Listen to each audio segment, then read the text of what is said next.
The city, our city, its heartbeat, its flavor, and its conscience are all molded by its iconic figures.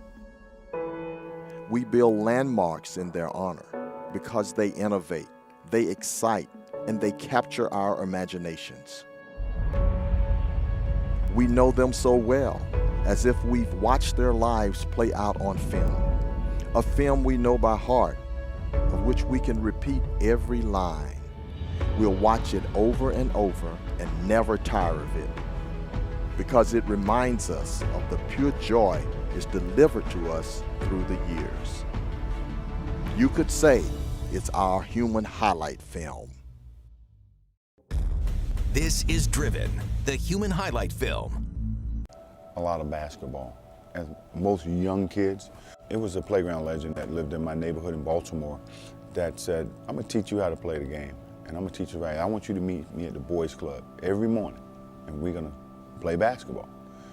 And that's how it really all started for me, playground basketball. I didn't play organized basketball until 10th grade. We played on concrete.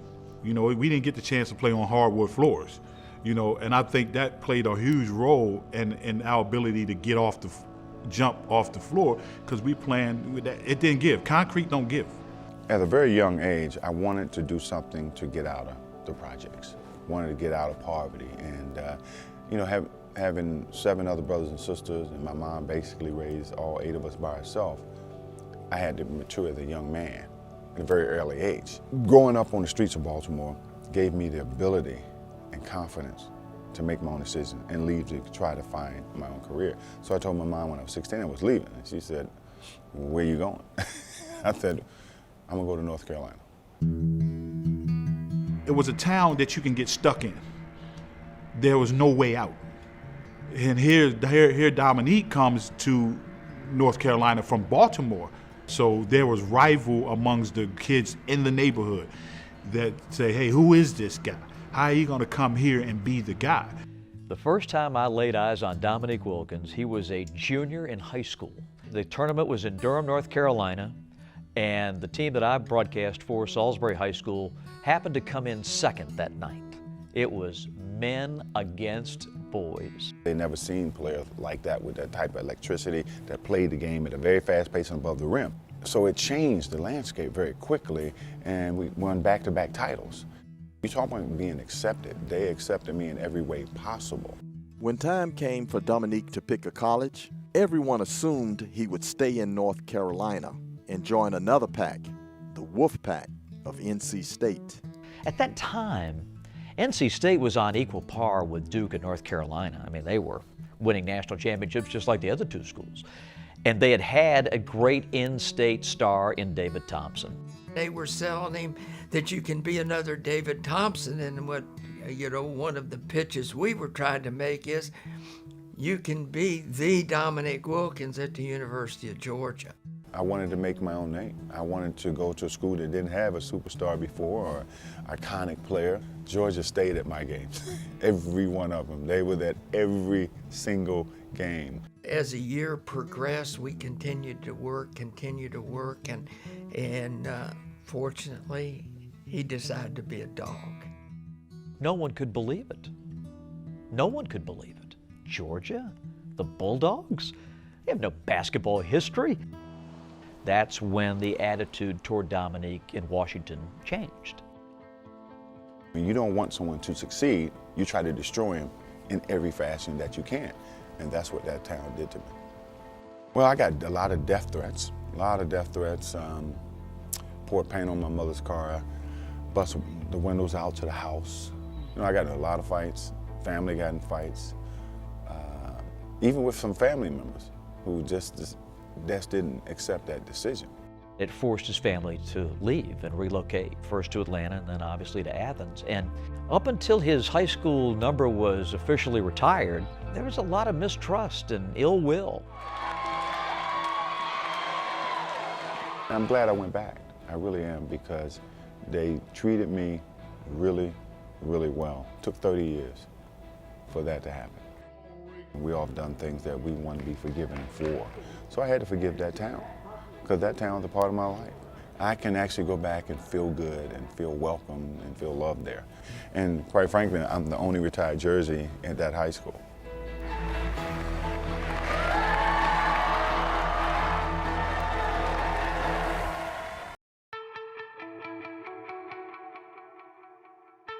As soon as I hit the campus and I took a visit and I took a tour through the whole campus, I felt at home because the way I was accepted.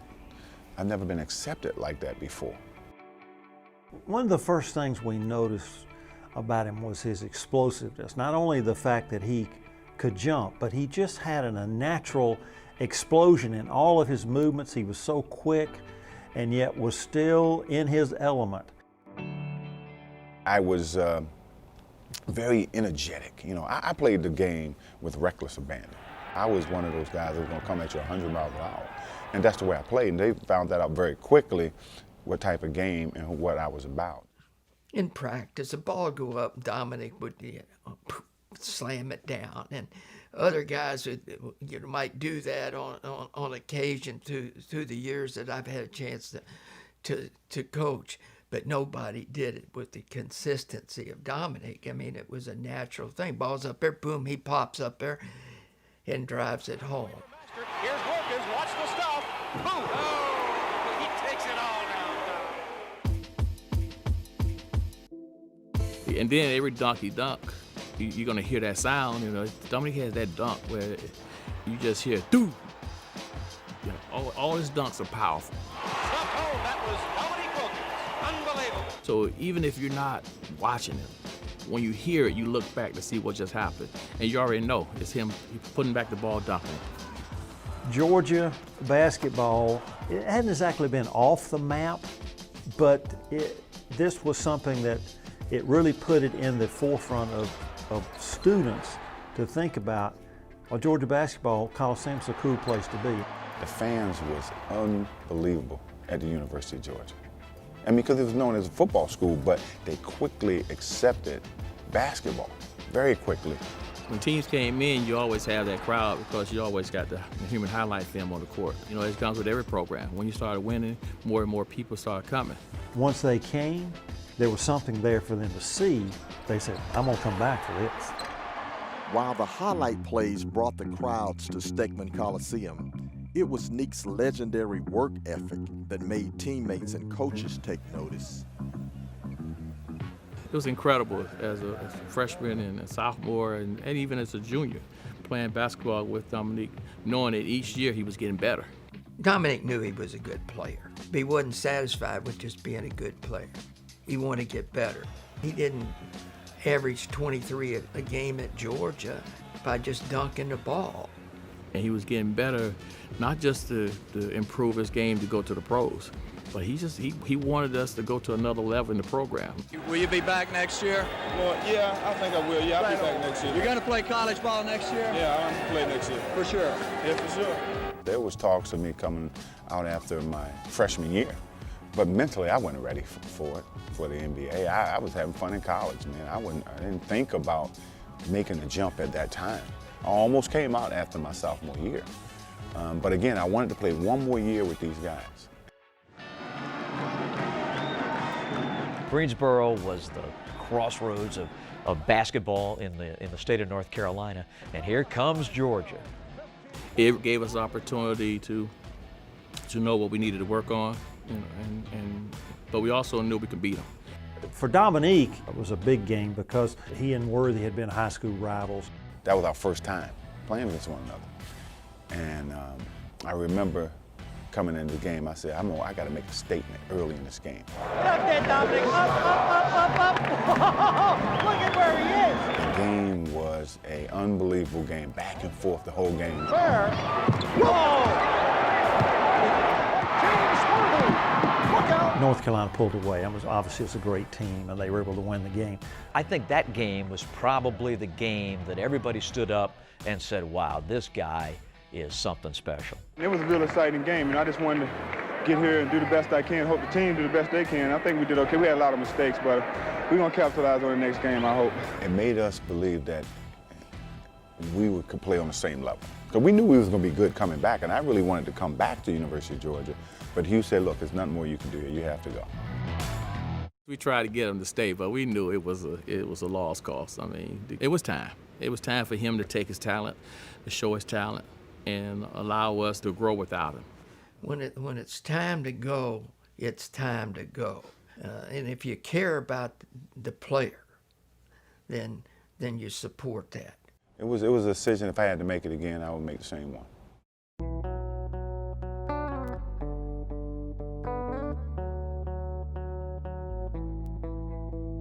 What he did at Georgia, the first time anybody does anything, he's going to be remembered. And that was really the first time that Georgia made any kind of mark in college basketball on a national stage. And it was all because of Neek and the talent that Hugh had put around him, too. When you get a guy like Dominique and he comes in and he's able to have success and they're able to draw big crowds at their homes and they see they're getting media exposure, other players say, I want to be a part of that. I look at what we built, and to see them guys go to the Final Four the very next season, it shows you the progression of that team and our mentality. The only thing I regret is I wasn't there at the Final Four with them, because I felt like I was there, we could have won the whole thing. He's one of those guys we still like to claim as our own. And if you stick a big G on his jacket, you're proud to see him walk around and wear it. He's just a good human being. And so I think we still take pride in the fact that Dominique Wilkins, number 21, used to play here for the University of Georgia. All right, the commissioner with the third pick. Dominique Wilkins, University of Georgia. Has great potential. They're talking about him like a future Dr. J. They said, when I got drafted, said, you're going to play power forward and Adrian Dantley going to play small forward. I said, well, y'all might have straightened me today. I'm not playing power forward. Are you crazy? I said, I'm 205, 210. I'm not playing power forward. Neek got his wish, and the cash-strapped Jazz dealt him to Atlanta for 2 players and $1 million. That was like a dream come true. I died and went to heaven. And I started dancing in the hallway when I heard that. So I was very fortunate to stay right here. We don't have to move. I know I didn't want to. So now we're a mainstay.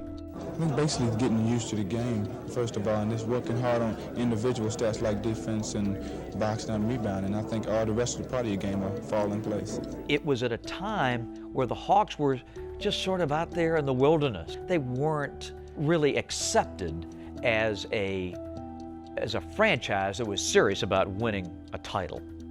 But when they got Dominique, things started to change. 6'7" from Georgia, number 21, Dominique Wilkins.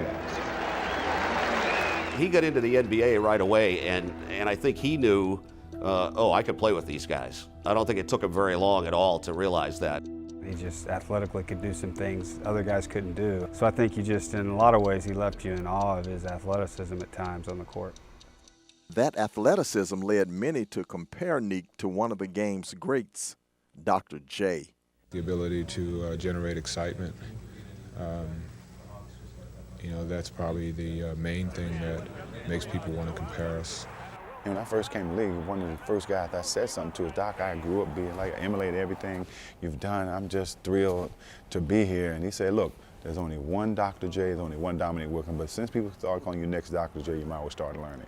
And I remember Dr. J had a great game, and I wasn't upset, because that's the doctor, I was fired up. I was ready to go. I respect a guy like Julius because he's a good guy off the court as well as on. I think I learned a little bit from him tonight, and it really made me feel good to get out there and play good against him. The doctor wasn't the only one who got a preview of the human highlight film. The rest of the NBA soon got its own sneak peek. Looks like the Hawks want to run. They find Wilkins. Look out. And the foul will be on Larry Bird. Despite the blossoming of Neek's individual game, the Hawks struggled in his first couple of seasons. Things finally began to click under the leadership of their brash young coach, Mike Fratello. They used to call him Little Hubie because Fratello was the assistant with Hubie before he took over the Hawks. And he brought with him the toughness and defense of the Hubie Brown school. But what Fratello added that Hubie didn't have is Fratello had a little bit more creativity and would allow more creativity, thus a perfect place for Dominique to operate. Mike found ways to get me the ball. He found ways to put me in situations to be successful. When I first came in as the head coach, Dominique had a questionable jump shot at that time. We began talking about his shot. He didn't have to jump as high. He still was going to get it over the top of people, be more balanced, square his body up more. He really helped my game grow. I knew that all he was trying to do was push me and push the team. A breakaway for Dominique.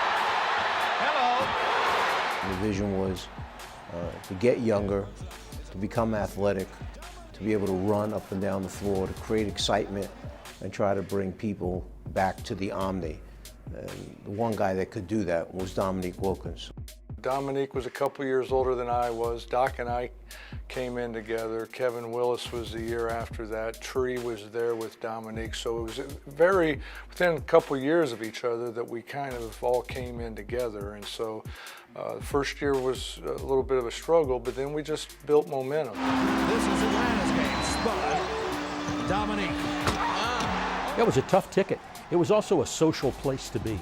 It was the first time in Atlanta that people went to the games to see the Hawks. What had happened previously is you'd go to the game, but you wanted to see the Knicks. You wanted to see the Lakers. You wanted to see the Celtics. And if the Hawks beat them, fine. But then the Hawks became the talk and the story. And Dominique was the centerpiece, no question about it.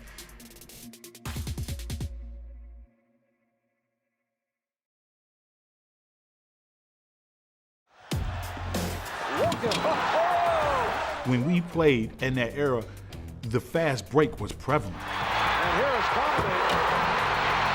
You had to keep the highlight films low on him, or it was just going to keep coming. Into the lane, puts it up off the glass. I never saw a dunker with more creativity and artistic ability who was a power dunker combination than Dominique Wilkins. There's never been one like that.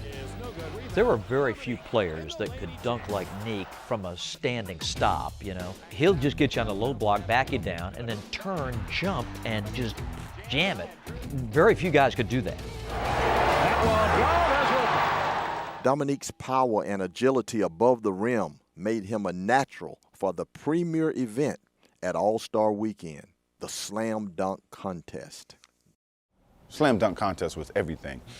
And it started, for me, watching David Thompson and Dr. J, them guys competing for the Slam Dunk Contest. It was a special thing. Oh, it was like shootout at the OK Corral. It was where the top gunslingers came, and the best players in the league performed in it. It was the event for the All-Star Weekend. Everybody showed up there. It had to be seen. We wanted to know who the best was. That's why we did it. That's why all the greats got in it. Because it wasn't just for us, it was for the fans. That's what they came to see. Neek captured his first dunk title in 1985, besting a precocious kid from Chicago. It set up a legendary rematch 3 years later. Dr. J put it on the map, but it was Jordan and Dominique, those two guys, that took it to another level. That dunk contest, which was in Chicago, that it became a duel. They were not liking each other. They both wanted to win very badly. Mine was all spontaneous. It was dunks that I was doing in games. From high above the rim. I just thought of some of them dunks as the contest went on. I didn't work on that, and neither did Michael. We just did stuff that we do every night. The dude was amazing in terms of his creativity, and all I tried to do was, be as amazing. My second dunk in the finals wasn't my best dunk. It was a great dunk, but it wasn't my best one, and I got a 50 on it. I saved my best for last, and I got a 47. And I looked up, I'm like, okay, I see what's going on here. I'm in Chicago. Anybody who knows Chicago knows well that voting in Chicago is always iffy. I probably would have given it to him, but being that it was on my home turf, it wasn't meant to be. They gave him a 50. They gave Jordan a 50. I believe to this day that Dominique out-dunked Michael Jordan that year. No matter who won, the fans got their money's worth. I don't think you would ever see that type of competition ever again. Neek took home another trophy in 1990, but it was the '88 battle with MJ that people still talk about today. Spud driving an alley-oop for Dominique. He catches and jams. The talent level started to increase, and they put together as good a team as there was in the East. It was their misfortune that they came along at a time where everybody else in the East was really great. You knew every night, it was going to be a battle, and it seemed like every team had a great player on it, capable of lighting you up if you weren't ready. Well, it wasn't just stars. These were Hall of Famers that you were going up against every night. Top of the circle, Wilkins spins on Jordan in the lane. I don't think people really understand how talented, how brutal the East was. The league, period, but the East was that bump and grind, and your body had to be conditioned to take the punishment every night. Everybody had great players, and there was no nights off. You're talking about prolific scorers back then. Hardcore men drinking a beer at halftime. Because when I was first couple years in the league, you could drink a beer at halftime. It was in the cooler. So these are hardcore guys, grown men, suit and tie guys coming at you every single night from East Coast all the way to the West Coast. So I used to think, okay, I had to guard these legendary guys, but I'm also gonna make them worry about me. So I didn't worry about them as much. Only one guy ever made me nervous, and that was Bernard King, because he was a machine. He's gonna get 40 and nothing you can do about it. So I used to say to myself, I'm gonna get 40 also, we just gonna call it a wash. It was a mutual respect that we all had for one another, but we didn't talk to each other, because as great players, you didn't want anybody to get that close to you. And Bird is a prime example of that. The Bird-Wilkins rivalry was never more evident than in the 1988 Eastern Conference semifinals. After being ousted from the playoffs by the Celtics in both '83 and '86, the Hawks felt this was their year to advance, and they pushed the defending East champs to a Game 7 at the Boston Garden. Shake O'Donnell's all set, and the tip goes to Boston. We came into Game 7 with the right mindset, believing that we would have a chance to win Game 7. Right before that game started, I remember I said, we're gonna win this bleep game. I said, if you ain't ready to fight, if you ain't ready to go to war, don't come out here. I said, whoever guarding me tonight gonna have a long night. Unfortunately, Larry was saying that to his teammates down the other end. Hale breaks free against the Hawks defense. It was one of those Sundays in the Boston Garden, hot, crowd crazy. They expected they were going to win. I don't think they expected to have a tussle like they had in that game.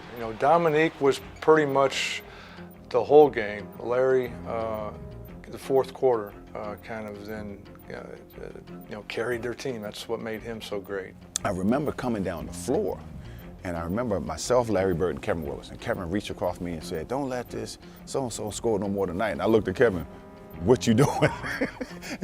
I said, don't wake a sleeping giant. And that fourth quarter was unbelievable. With Bird again pulling up, putting Boston ahead. He takes the three-pointer, it's good. When you're playing like that, I just realized that Dominique is hot, or Bird is hot, and we at that time, we're trying to stop his run and keep Dominique's run going. So we didn't realize that they were making history, man. Spectacular is the word I would use. Two great players trying to will their team to a win. And it's Bird. A mano-mano duel, Bird versus Wilkins. We didn't really need plays. We were just trying to get him the ball in the best position. It didn't really matter. That's always our game plan. If he's playing like that, okay, that's the game plan. Make sure you find Dominique's number and get him the basketball. And the duel continues. I don't think it was so much edge they had. I just thought it was a player that they had, and that was Larry Bird. It's Bird's turn. Who basically put the team on his shoulders in that fourth quarter. And even though, McHale scored 35, It was the way that Larry Bird scored in that fourth quarter that got them over the hump. Bird comes free. Bird for the layup. You are watching what greatness is all about. Despite a magical 47-point effort from Dominique, it was Bird and his 20 fourth quarter points that helped the Celtics walk away with the series. I realized it was something good, but I don't think we realized what historically that game was going to mean, especially, you know, in the moments afterwards. It was hard because we were right there. And, you know, not that it wasn't a very good team. And Kevin McHale, Larry Bird, Parrish, Ainge, Dennis Johnson, we just, you know, it was just the wrong time. I know for Dominique, he can go back to that specific year and say that was my true one shot. After that game, the respect that we got from the Celtics, and I think from the basketball world. I remember after that game, Larry said, hey, we both should have won this game. But unfortunately, one of us got to go home. And I think that was the biggest compliment that I got from a great player, because Larry never even spoke to me, never even shook my hand. For him to say that at the end of a game, I mean, that's respect. The pain rushed up my right side of my body and it froze me.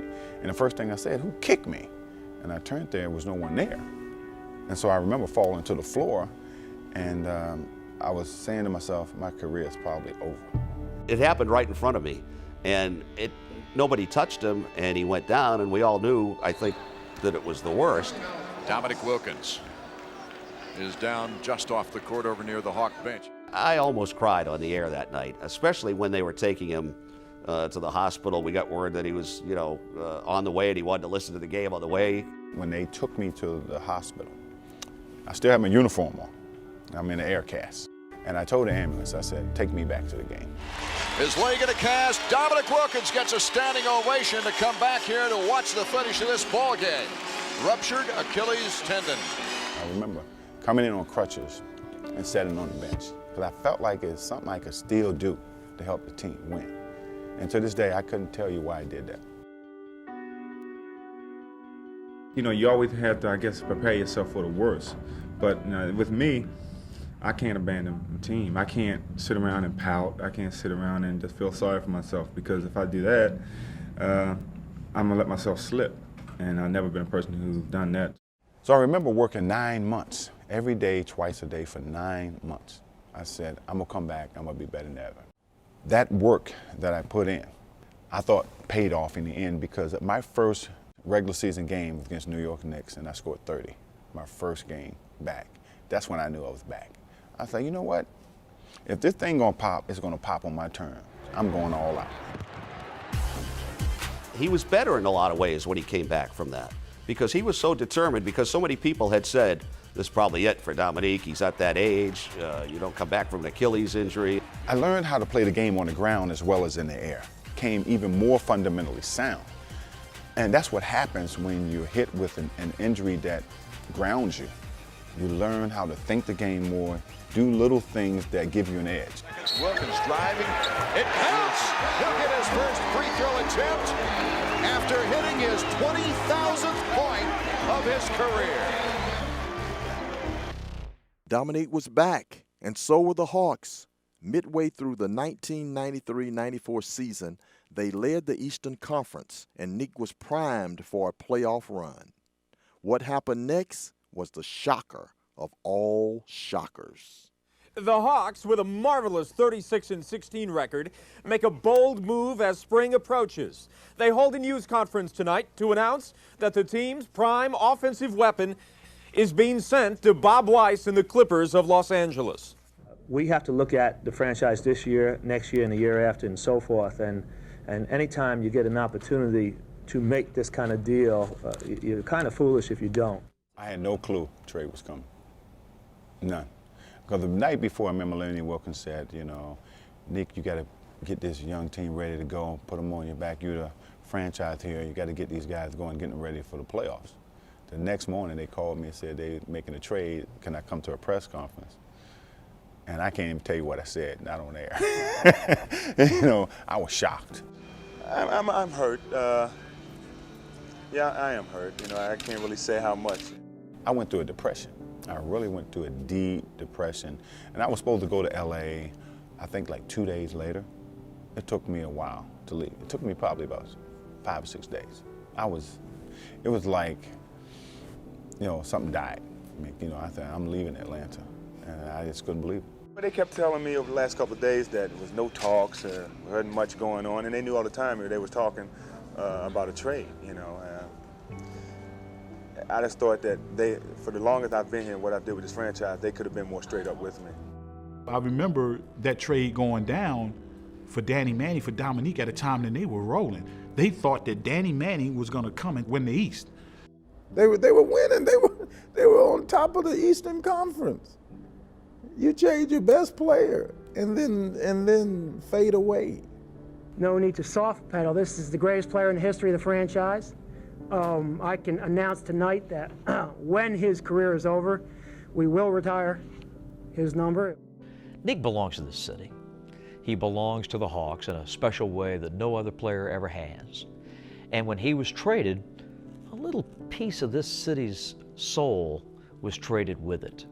And I think that's a part of what made it so difficult for Hawks fans. I think the thing that I didn't want to leave is the fans here who supported me all them years, who showed the same support when I came back.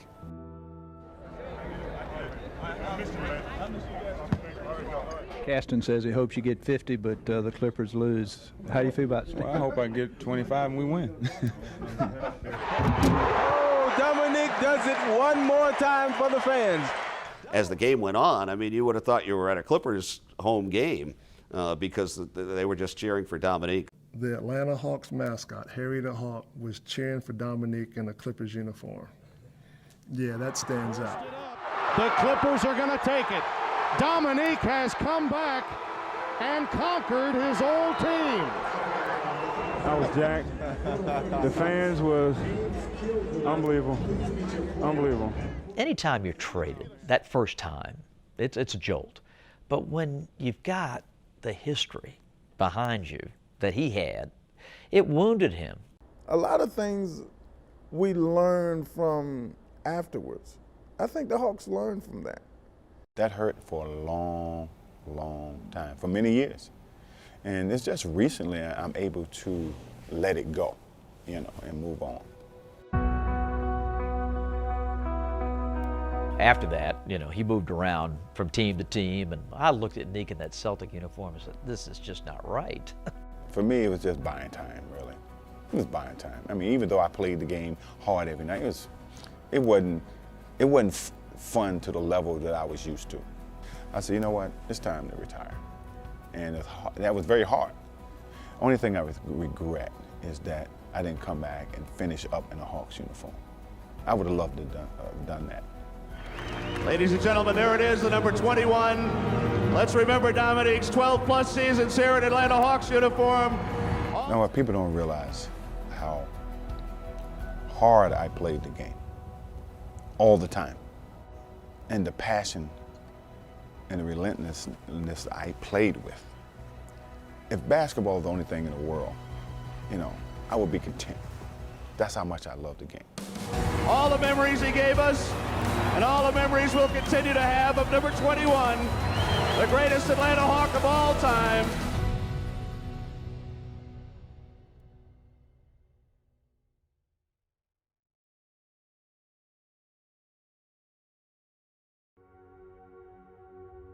That kind of, for me, put all the other speculations to rest. But once you become a Hall of Famer, you are anointed as royalty. That's something no one could ever take from you. The year that he was inducted into the Naismith Memorial Basketball Hall of Fame, I met him in the parking lot. I asked him if that was his RV. No one in all of my years working here has ever showed up and brought their family up in an RV. I think it is the most outstanding, sentimental, heart of gold gesture I've ever seen. Instead of flying in on a G5 or having a limo, he's in an RV with the family. Great. In our conversation, he said, why isn't a statue of you in Atlanta? They need a statue of you. He said, you know what? I woke up, I had a vision that I did a Dominique Wilkins statue. And he said, I promise you this, I'm going to do it.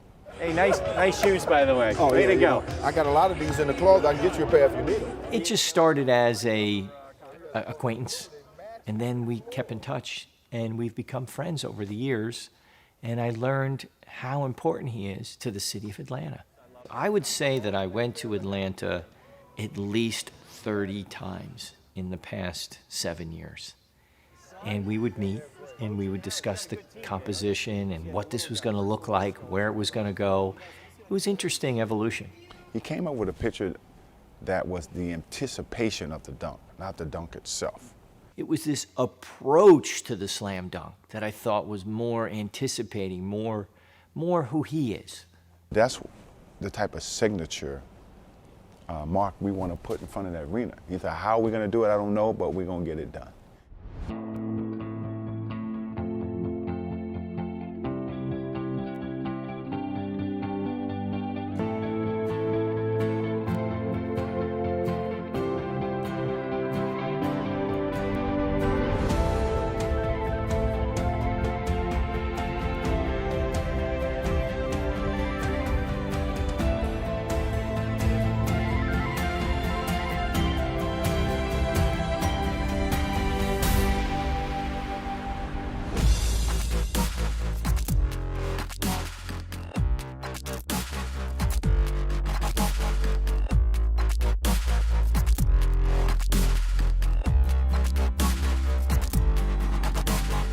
How you doing? I'm pretty good. You look good. They found a picture of you playing defense.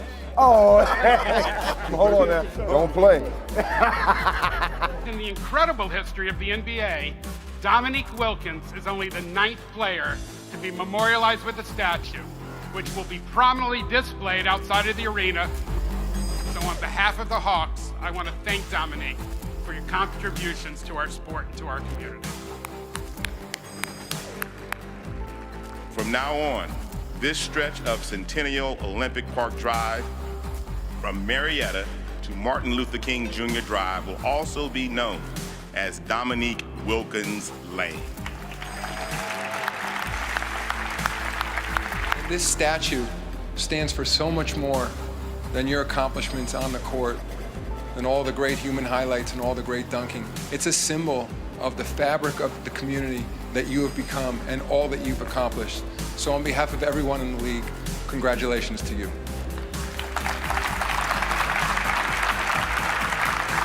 5, 4, 3, 2, 1.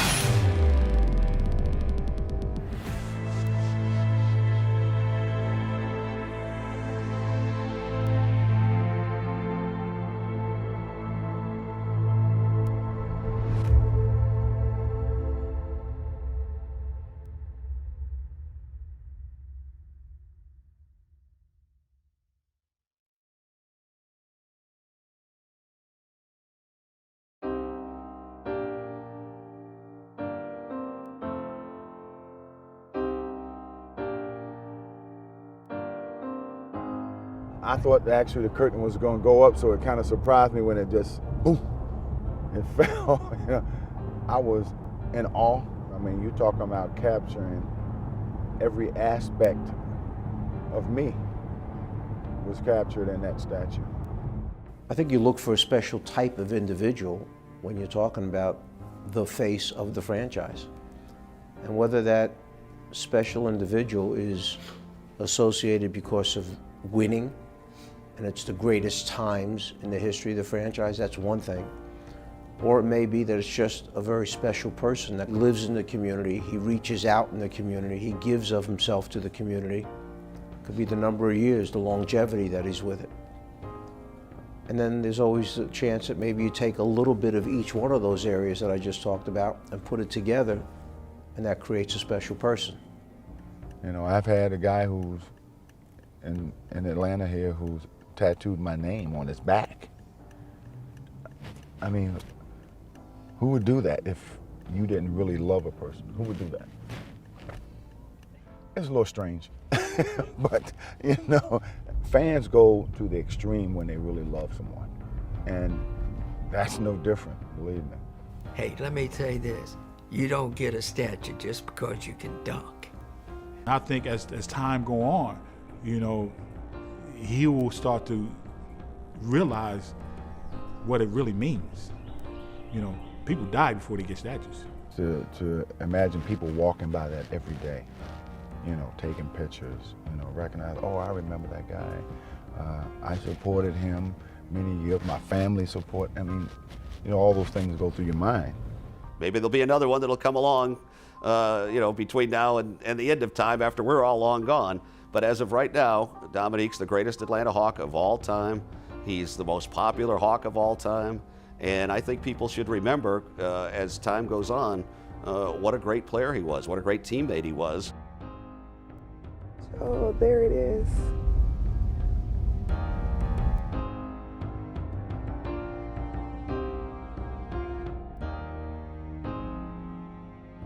Wow. Walk up to it. I got to touch it, at least, right? Got to feel it, make sure it's real. I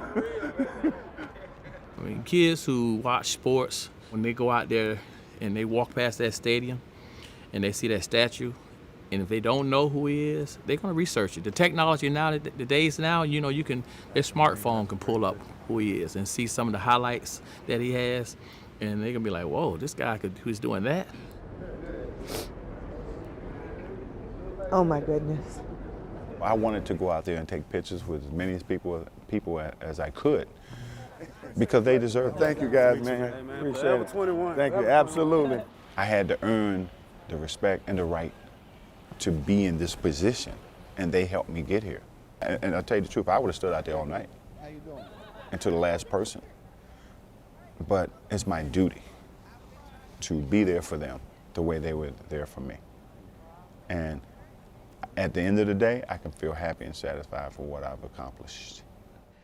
What the city did was great. You know, the statue's wonderful, and renaming the street, and it's Dominique Wilkins Day, and all that's fantastic. But that moment that Neek had at halftime of that Cleveland game, to take the spotlight and go to center court and speak from his heart to the fans, that's what made it complete.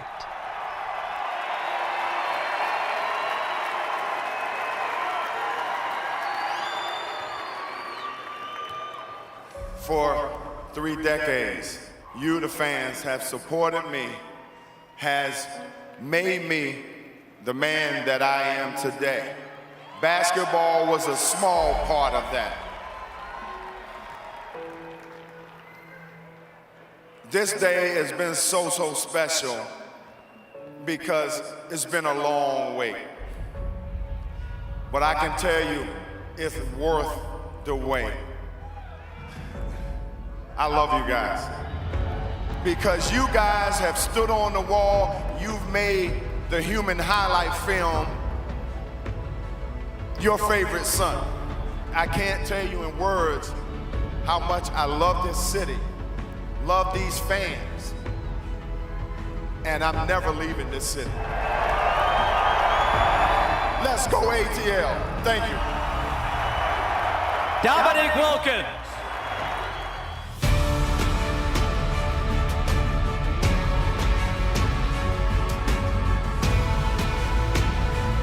To see the historical figures here in the city where they enshrine as history in the city, and to be a part of that history is mind-blowing.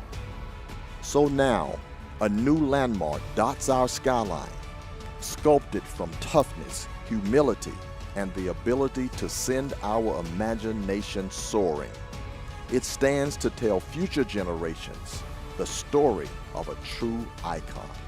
Even though I'm not from Atlanta, I'm from here. This is my home.